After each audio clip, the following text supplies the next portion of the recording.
Hey fellow tankers, Mobius Y here with another video for World of Tanks console. So today's video is obviously not my T69 review, as I intended to have it available today. However, I had to bump it back to next week because today is my annual inventory at the company where I work, which means I am super busy Friday evening, most of Saturday, and very likely on Sunday as well. And I really want to stream some of my first T54E1 games after making my T69 video public. So, two tidbits of information there. No stream tonight. Secondly, T69 review video will be out next week as I had to bump it back a week due to me being busy with work. So, with that out of the way, let's get into the meat and potatoes of today's video, starting with the meat. First up, war chests. Get gold boosts and premium tanks at low prices. These came out earlier this week to a fairly mixed reception. I'm going to read through in the news tab on the main World of Tanks console website exactly what these are, and also go over my thoughts on introducing war chests into the game. It says here, war chests are coming soon, but they're already in the game. Get ready to advance through the ranks in World of Tanks Mercenaries even faster. We're proud to present an exciting new way for you to get gold consumables, free XP, and powerful premium tanks without breaking the bank. War chests. Available from the in-game store, PlayStation Store, and Xbox Store for a limited time only, war chests contain affordable collections of awesome in-game content that can be used to speed up your progression and even give you some extra fire on the battlefield. The value of content in each war chest will always be at least the same as the cost of the chest, meaning you get at least what you pay for in every war chest, with a strong chance of getting even more. You'll also be able to earn war chests in-game while they are available to purchase. First, win 5 battles to unlock a free Commander's War Chest, available once per account, after which you'll be able to win a random war chest after every 75 victories, available twice per week, determined by server restarts. The ability to earn war chests won't last forever, so get them while you can. For more details, check out your Ops tab in-game. War chests are available in 3 different variations. There's the Commander's War Chests, General's War Chests, and Hero's War Chests. Here's a breakdown of what you can get in each one. So in the Commander's War Chest, ignoring all this fluff, you can get one of 15 powerful premium tanks from tiers 3 to 8, including the Panzer 58 Mutz, the IS-2, and the Adler VK4503. You can get up to 400 gold. You can get premium account time for either 1 or 3 days. You can get ×2 and ×3 XP boosts, or ×4 and ×6 crew XP boosts. You can get up to 100,000 silver, and you can get up to 2,000 free XP. There's also a chance to get a hero crew with a special skill. Commander's War Chests are available in denominations of 1 war chest for $1.49 USD, 4 war chests for $5.99 USD, 10 war chests plus 1 bonus one for $14.99, and 25 plus 5 bonus war chests for $36.99. And it actually goes through detailed drop rates for each war chest. If you wish to see these in detail, check the link in the description below. I will link this war chest news page in the description below if you would like to see exactly what the drop rate is for each war chest. It also lists which premium tanks are available in the war chests, as well as which hero crews are available in the specific war chests, and tells you which skills that they will have applied.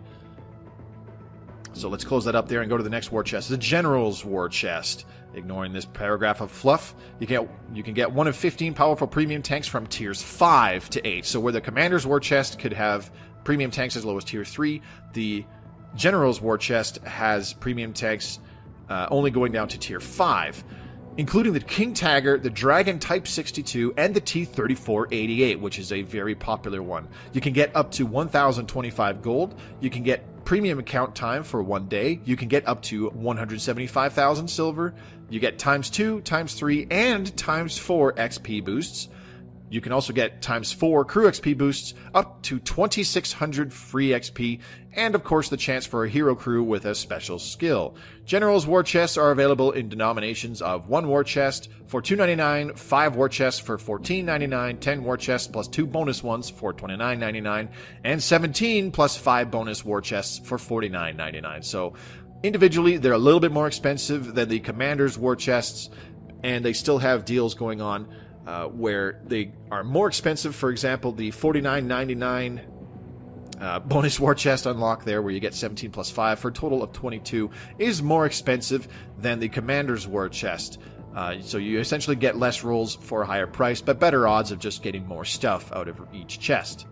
And again, you can look at the details for the drop rates, as well as exactly what premium tanks are available in that chest. Now, the Heroes War Chest. Again, one of 15 powerful premium tanks, this time from tiers 7 through 8, including the Tiger 131, which is, again, a pretty rare one, but also a very popular one because it's such a good tank. The Scorpion G and the Primo Victoria. You can get up to 2,125 gold. You can get 1 day of premium account time. You can get up to 110,000 silver. You can get ×2, ×3, ×4, and ×5 XP boosts. You can get ×4, ×8, and ×10 crew XP boosts. You can get ×2 silver boosts, up to 1,750 free XP, flag vouchers, crew vouchers, as well as the chance for a hero crew with a special skill.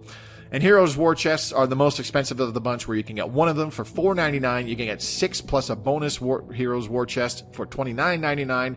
10 plus 3 bonus ones for a total of 13 for $49.99. So for about the same price, you get about 9 chests less than you would with the General's War Chest for the same price.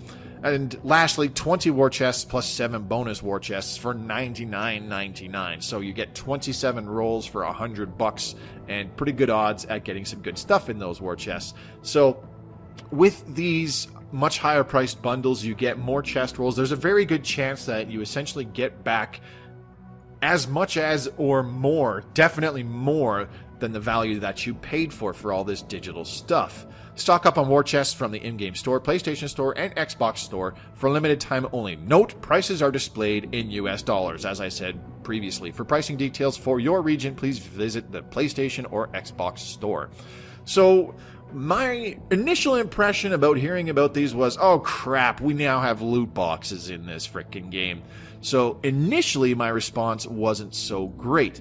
I don't really agree with loot boxes in general because it's essentially a form of digital gambling, and it just preys on, it preys on kids who for some reason have access to their parents' credit cards, as well as on people who can easily fall into certain things like gambling addiction and stuff like that. So I don't really care much for that, but on the plus side, some of these bundles are actually pretty nice. Like, look at this. For less than $40 US dollars, you get 30 chest rolls, and there's a very good chance that you will essentially earn back all of those $40 in terms of content that get added onto your account. There's a very good possibility that you get, more than $40 worth added to your account in terms of premium tanks. Like maybe you'll get one of these premium tanks that costs at least $40 in one of your chest rolls, and from that point the rest is all just profits. Like, say you get the Adler for VK4503,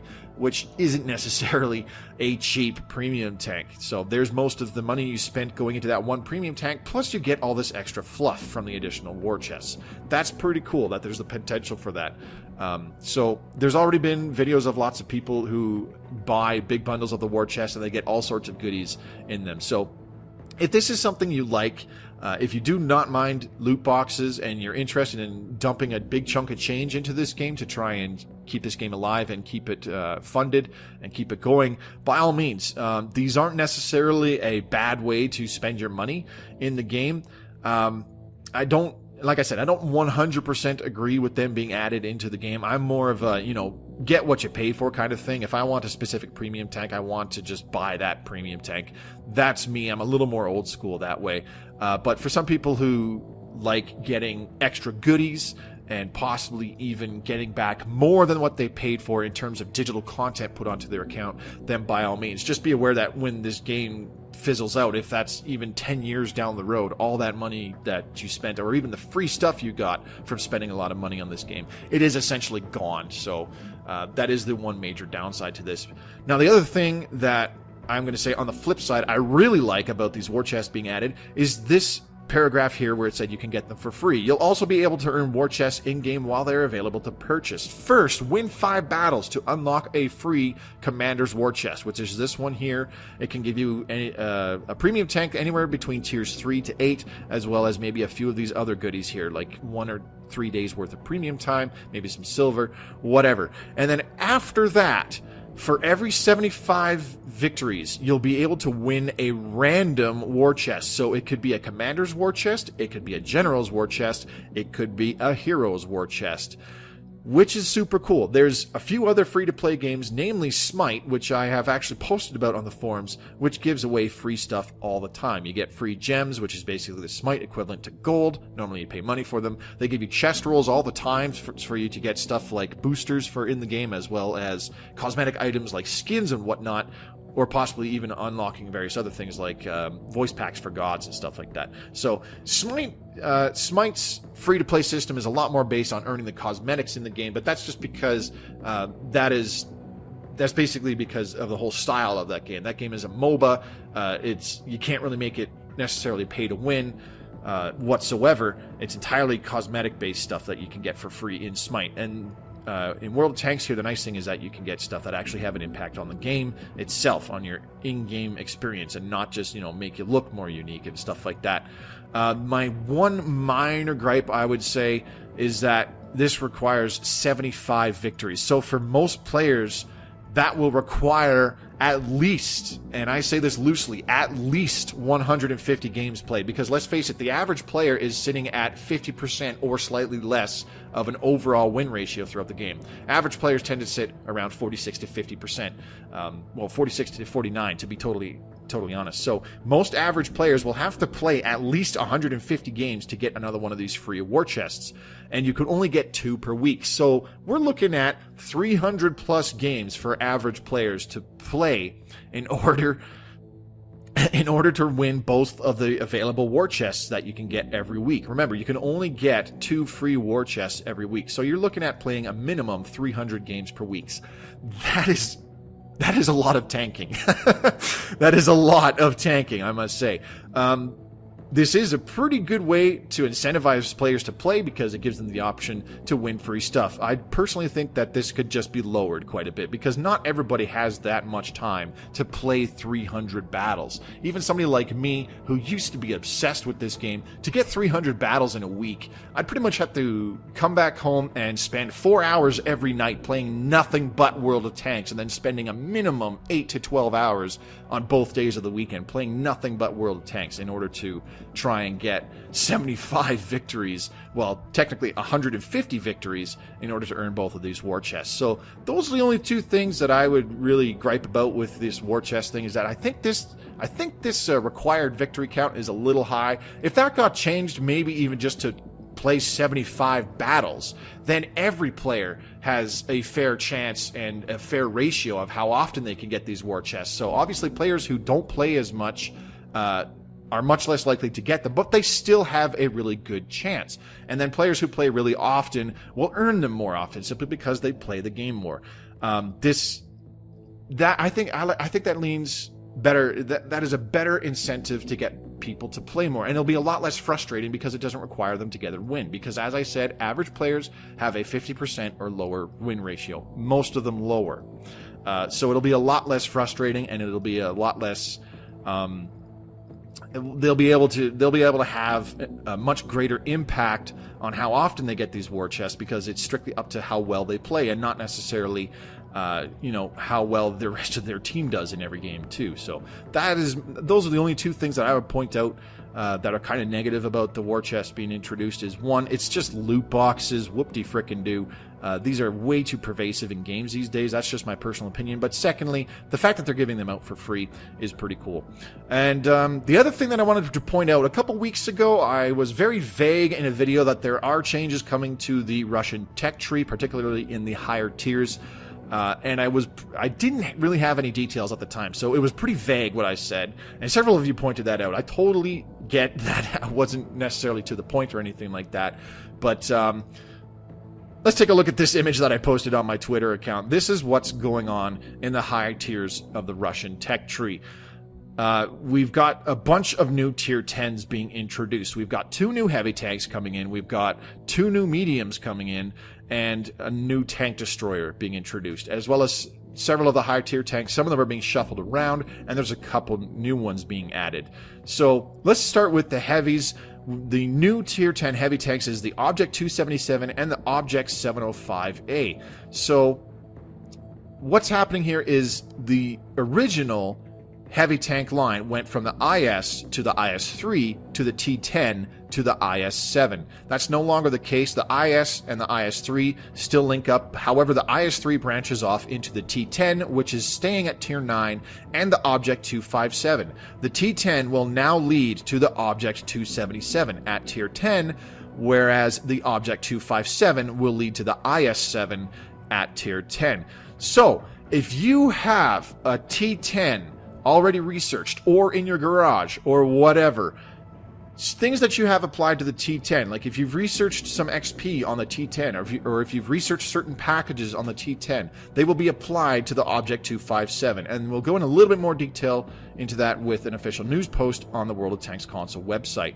Now, off the IS, it now branches off into a second tier 8, the ISM, and this is a brand new high tier line. The ISM from tier 8 goes to the Object 705 at tier 9 and ends at the Object 705A at tier 10. So that's a brand new trio of high tier Russian heavy tanks. Now let's jump on to the tank destroyers. The Su-122-54 Tier 9 tank destroyer. It no longer just goes to the Object 263. It will also branch off into the Object 268 version 4, which should be interesting to see. And lastly, the medium tanks, the Object 430 version 2 now has an AMX 1390/Conqueror-esque grind because it branches into 3 tier 10 tanks. Why? I don't really know. Who cares? It's just the way it's going to be. And it's getting 2 new Tier 10 medium tanks off of it, the K91 and the Object 430U. You're still going to have the Object 430 at Tier 10 if you've already researched it or purchased it into your garage. It's staying there. It's not going anywhere. It's not bumping it back down to Tier 9 or anything like that. It's staying exactly where it is. Only problem is that if you are a collector and want to get all of the Tier 10s off of the Object 430 version 2, good luck playing it for a good 500 games or so. That's all I have to say on that. And what you don't see in this picture is that the Object 416, which is the Tier 8 before the Tier 9 Object 430 version 2. So the Tier 8 Object 416 only goes to the Object 430 version 2. It will no longer branch off into the T54, which is in the other Russian medium line. So the 416 will only go to the Object 430 version 2. For the longest time, I said go up the 416 line, get the 416, research both Tier 9 Russian medium tanks, which are the 430 version 2 and the T54. You will no longer be able to do that. If you want the 430, the 430U, or the K91, you have to go up the 416 line. That's the only way you can do it. And if you want the Object 140 or T62A, you have to go up the T44, T54, and then get one of those 2 Tier 10 tanks. That way you can no longer cross between the 2 medium tank lines. So with that out of the way, just as I said, a couple details on the T10 in particular, since its position is getting shuffled in the high tier tech tree. From update 4.7 onwards, the T10, currently a Soviet tier 9 heavy tank, will leave its current position in the tech tree as the predecessor to the IS-7 and move to a new branch. It will soon lead to a new tier 10 vehicle, the Object 277. In the T10's place in the IS-7 line, we will be adding the Object 257. So as it said, they're just bumping the T10 from this spot where the 267 is down to this one here, going up to the new tier 10. What does this mean in practical terms? If you have researched the T10 before Update 4.7 deploys, you will have the Object 257 researched when the update goes live. So if you've only researched the T10 prior to Update 4.7, then you will have the Object 257 researched as well when the update drops. If you had T10 packages researched before Update 4.7, you will have the equivalent packages researched on the Object 257. So if you had your T10 T10 previously fully upgraded, then your Object 257 will be fully upgraded. If you have the T10 in your garage before update 4.7, you will be given the Object 257 and a garage slot. You will also keep the T10. This is the big one here. If you have the T10 in your garage, you get a free garage slot and you get another free Tier 9 tank, which is fantastic in my personal opinion. It's a free garage slot. These things are pretty hard to come by, especially for players who do not put money into this game. If you have researched the IS-7 before update 4.7, any tank XP you have on the T10 will stay there. So if you've previously completed that entire line, you've researched the IS-7, so you have eluded your T10, you had it fully upgraded, you got all the XP you needed to research the IS-7 and buy the IS-7, then your T10 will keep any additional tank XP that is still had from continuing to play it. If you have not researched the IS-7 before update 4.7, tank XP will be moved from the T10 to the Object 257. So, what this means is if you have tank XP on the T10, it will be transferred over to the Object 257, which gets used for XP to research the IS-7. So if you want to keep some tank XP on your T10, you need to research the IS-7 before the update drops. Otherwise, it will have 0. You'll have to completely regrind all the XP necessary for the new Tier 10. Any equipment, consumables, ammunition, or customizations, which includes camouflage, emblems, inscriptions, flags, etc., that are on the T10 will stay on the T10. So if you bought perma-camo on your T10, or if you have things like large repair kit, large first aid kit, and an automatic fire extinguisher, any permanent emblems, if you have a flag on it, it will stay on the T10 when it gets shuffled around in the high tier tech tree. And as I said, additionally, when the update drops, the Object 416 Soviet Tier 8 medium tank will no longer lead to the T-54. Be sure to finish up these grinds before it's too late. So the big thing here is if you are in the high tiers of the Russian heavy tanks right now, going up to the IS-7, finish up that T-10 grind, try to earn some more XP on it, research that IS-7, and try to earn more XP on the T-10, because by researching the IS-7, any additional XP you earn on the T-10 essentially goes towards the new Tier 10 Russian tech tree tank. Me, I don't really have to worry about that. I have a lot of XP on my T10. I love that tank. I have a lot of games played in it. So pretty much when the update drops, not only will I get the free new Tier 9, the Object 257, so I'll get that thrown in my garage for free with a garage slot, but I will also be able to research the new Tier 10 right away because of all the XP that I've accumulated on the T10. So I'm really looking forward to that. Hopefully I can get some gameplay in that very quickly. So that'll sum it up for this video. Boy, it went on quite a bit longer than I expected, but hopefully I covered everything that you guys wanted to know. Remember, there's quite a few tech tree changes going on in the high tiers of the Russian tech tree, or Soviet tech tree, as they always say. If you want to see more details, I posted this picture on my Twitter feed. The link to my Twitter feed is always in the description below, Mobius_Y_WOT. Feel free to check it out if you want to just kind of pour over it more in detail. Hopefully I covered it well enough that everybody understands exactly what's going on, though. So that'll sum it up for this video. Remember, no stream tonight, as I am going to be stuck at work for quite some time and very likely working this weekend as well. So I hope to see you guys at next week's stream, which is when I'll also be making public my T69 review video. So come watch me play the T54E1 for some of my first games. Thanks very much for watching. This has been Mobius Y for World of Tanks Console. If you would like to see more World of Tanks console content, subscribe to my channel and click the bell icon so that you are alerted of notifications. I hope to see you on the battlefield or in my next video. As always, happy tanking.